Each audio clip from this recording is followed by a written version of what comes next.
The heat signature was too big to be a truck.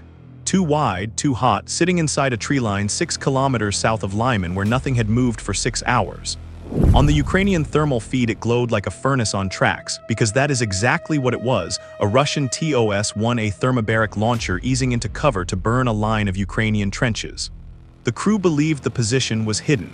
It was already logged, tracked, and handed to a strike pair 2 kilometers back. What they never understood is why the first drone did not go for the vehicle at all. We will get to that decision. It is the reason this entire launcher, a system worth several $1,000,000, was reduced to a burning crater in less than a minute and a half. But to understand why one small aircraft could erase Russia's heaviest fire support weapon, you have to understand what was sitting in that tree line, and why everyone on the Ukrainian side stopped breathing when they recognized it. The Lyman Front in the north of Donetsk region is not a quiet sector. It is a grinding one. The city of Lyman itself was liberated by Ukrainian forces back in October 2022, and ever since, Russian units have tried to claw back the approaches through the tree belts and the low forest that runs toward the Zherabets and Oskil river lines. This is close country. Not the open steppe of the south, but broken woodland, drainage ditches, shattered farm tracks, and stands of pine that give both sides something the open front never offers: cover from the eyes in the sky. That cover is exactly what the Russian crew was counting on. It is also exactly what betrayed them. By the reporting period, late in the autumn to winter fighting of the current front, the Lyman axis had settled into a rhythm that Ukrainian observers on this sector knew well. Russian assault groups probing at dawn, artillery duels through the morning, and behind it all, the constant Russian hunger for one weapon that could break a defended tree line in a single firing pass, the TOS-1A Solntsepyok. Understand what this machine is, because the fear it generates is not exaggeration. The TOS-1A is a heavy flamethrower system, built on a T-72 tank chassis, carrying a bank of unguided rockets tipped not with conventional high explosive but with thermobaric warheads. A thermobaric warhead disperses a cloud of fuel and then ignites it, producing a blast wave that is longer, hotter, and more punishing to anything in a trench, a bunker, or a basement than a normal shell. It is an area weapon in the most literal sense. A full salvo can saturate a strip of ground several hundred meters long. Against infantry in field fortifications, it is one of the cruelest tools in the Russian inventory. That is why, when the thermal camera resolved those tracks and that blunt rocket rack, the Ukrainian side treated it not as a target of opportunity but as a target of priority. There is a second reason the TOS-1A matters far beyond its blast radius. There are not many of them. Compared to the thousands of ordinary artillery pieces Russia fields, the thermobaric launchers are a small, precious fleet, and Russia has been visibly losing them across the front to exactly the kind of strike this video is about. Every one destroyed is not simply a vehicle removed. It is a capability removed. A tree line that would have burned does not burn. An assault that depended on that burn does not launch. The math of this single strike reaches a lot further than one crater. Now the Ukrainian side. The unit involved here operated as a reconnaissance and strike pair under the kind of arrangement that has become standard across Ukraine's drone forces. A reconnaissance element with eyes on the target, feeding a separate first-person view strike element waiting further back. We will not attach a real brigade name to a reconstructed engagement, so call them what they were on the net. A Ukrainian FPV strike cell working the Lyman tree lines with a withheld call sign. Tied into the General Staff's unmanned systems reporting chain, 2 operators, 1 scout drone up high watching, 1 strike drone on the rail waiting for a word. The scout had been up for most of the morning. This is the unglamorous truth of drone warfare that the highlight clips never show. Before the 80 dramatic seconds there are hours of nothing, cold hands, a screen full of gray trees, a generator ticking somewhere behind the operator's dugout. The scout operator had been flying slow, lazy legs over the same stretch of woodland since before dawn, logging where Russian infantry moved. Where a mortar had flashed, where a track in the mud had not been there yesterday. Patience is the weapon that comes before the drone. And on that morning, patience paid. 6 kilometers is nothing to a thermal camera on a clear cold day and everything to the men underneath it. When the launcher first nosed toward the tree line, the Russian crew did what their doctrine told them to do. They used the wood line for overhead concealment. They kept the vehicle moving in short bounds. They had somewhere close by a screen of infantry. And this matters, a nearby electronic warfare mast. A Russian jamming asset meant to swat exactly the kind of drone that was about to end them. On paper, this was a protected target. Concealed, screened, jammed, untouchable on paper. The first thing the Ukrainian scout operator did was not call the strike, it was confirm. This is the discipline that separates a wasted drone from a destroyed launcher, and it is worth slowing down on because it is the real reason the TOS-1A died. A heat blob in a tree line could be a lot of things. A stove, a generator, a decoy, and Russia uses thermal decoys. Inflatable and heated dummies precisely to bait strikes, so the operator watched the shape resolve. Watched the proportion of hull to rack. Counted the tracks.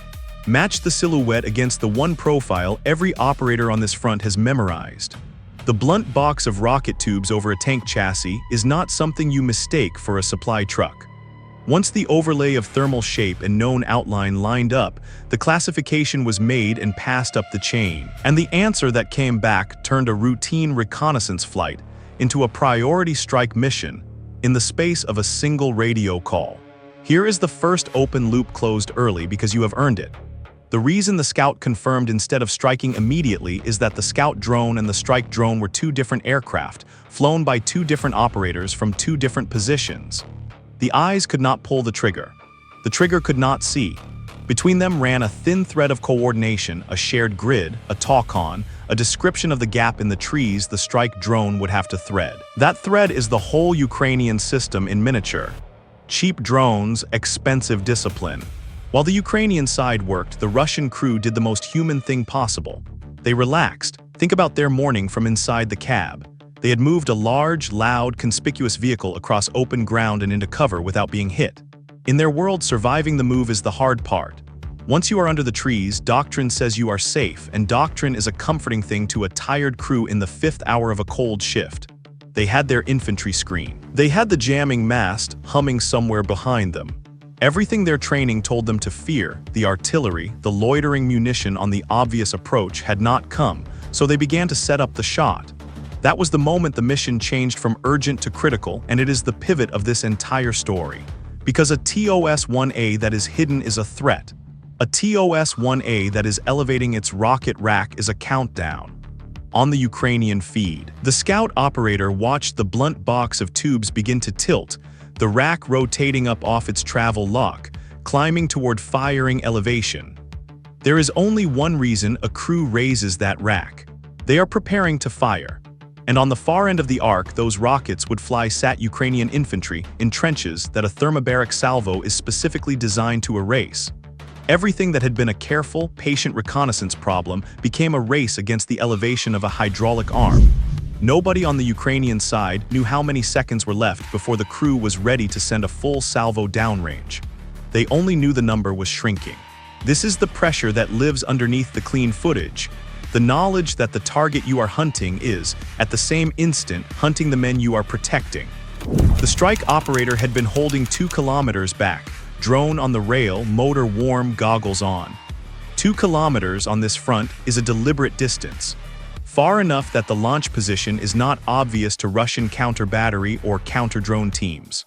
Close enough that a short-range quadcopter FPV, battery-powered, 5 to 15 kilometers of useful reach, carrying a shaped charge or a fragmentation warhead on its nose, can be over the target in a couple of minutes with power to spare for the hunt. This was not a long-range, fixed-wing deep strike aircraft. This was the short, vicious tactical kind. The kind that costs a few hundred to a couple $1,000s and threads gaps a piloted aircraft could never survive. The handoff happened fast. Grid, description, the gap. The scout talked the strike operator's eyes onto the tree line while the strike drone was still climbing out of its launch site. A fireman's relay of coordinates. The man who could see describing the world to the man who could kill. And then the strike drone crossed into the danger zone, and the second problem of the day announced itself. The electronic warfare mast. We flagged it at the start, and here is where it bites. A Russian EW asset does not shoot drones down. It drowns them. It floods the airwaves on the control and video frequencies with noise, trying to sever the thin radio link between the operator and his aircraft. Fly into a strong enough jamming bubble and the video turns to static. The controls go dead, and the drone tumbles or flies on blind and useless. The Russian crew's jamming mast was in theory their trump card, the one thing that should have made their tree line safe against exactly this weapon. But EW is not a wall. It is a bubble, strongest close to the mast and weaker at the edges, strongest at the frequencies the operators expect and blind to the ones they do not. Ukrainian FPV crews on this front have spent the entire war learning the shape of those bubbles. They change frequencies. They come in low, using the terrain and the tree lines themselves as shields against the jamming. They map where a given mast's coverage thins. The strike operator did not fly at the launcher in a straight, confident line. He came in low and off-axis, dipping under the bubble, using the same wood line the Russian crew trusted for cover as his own screen against their jammer. The concealment the Russians relied on became the corridor the drone rode in on. That is the cruel symmetry of this whole engagement. Every advantage the Russian crew held, the trees, the screen, the jammer, the Ukrainian side turned into a road. The trees hid the drone's approach. The jammer had gaps the operator already knew. And the infantry screen was looking outward for a ground assault, not upward for a 1-kilogram aircraft skimming the branches. Now the 80 seconds. The strike drone dropped to the deck and ran the tree line at speed, the video feed in the operator's goggles a shuddering rush of gray branches and open gaps. The scout stayed high, watching both the drone and the target, calling the corrections. Left, steady. The launcher is at your 1 o'clock. The rack is still coming up. The strike operator was flying a machine with no forgiveness. A quadcopter at speed does not glide, does not coast, does not survive a clipped branch. He threaded between two trees with barely more than a meter of clearance on either side, a gap the width of a doorway taken at highway speed, and came out the far side with the tree-line target filling his screen. And then he did the thing the Russian crew never understood. He did not aim at the hull, he aimed at the rockets. This is the decision from the very first paragraph, and here is why it mattered. A shaped charge or a fragmentation warhead against the armored chassis of a TOS-1A might disable it. Might. The vehicle is built on a tank body. It is hard to guarantee a mobility or firepower kill on the hull with a single small drone.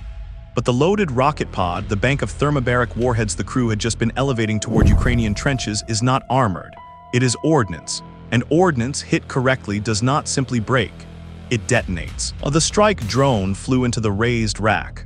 For a fraction of a second, the feed showed the tubes filling the frame, and then the feed showed nothing at all because the drone and the camera ceased to exist inside the blast they had triggered. On the scout's high feed, the tree line turned white, not a puncture, not a hit. A detonation of the launcher's own thermobaric load, a fireball climbing out of the wood line and folding into a black column that rose against the hazy sky. The secondary explosion did what no single small drone could ever do on its own. The weapon built to incinerate a tree line incinerated itself. The crew did not survive the detonation of their own ordnance.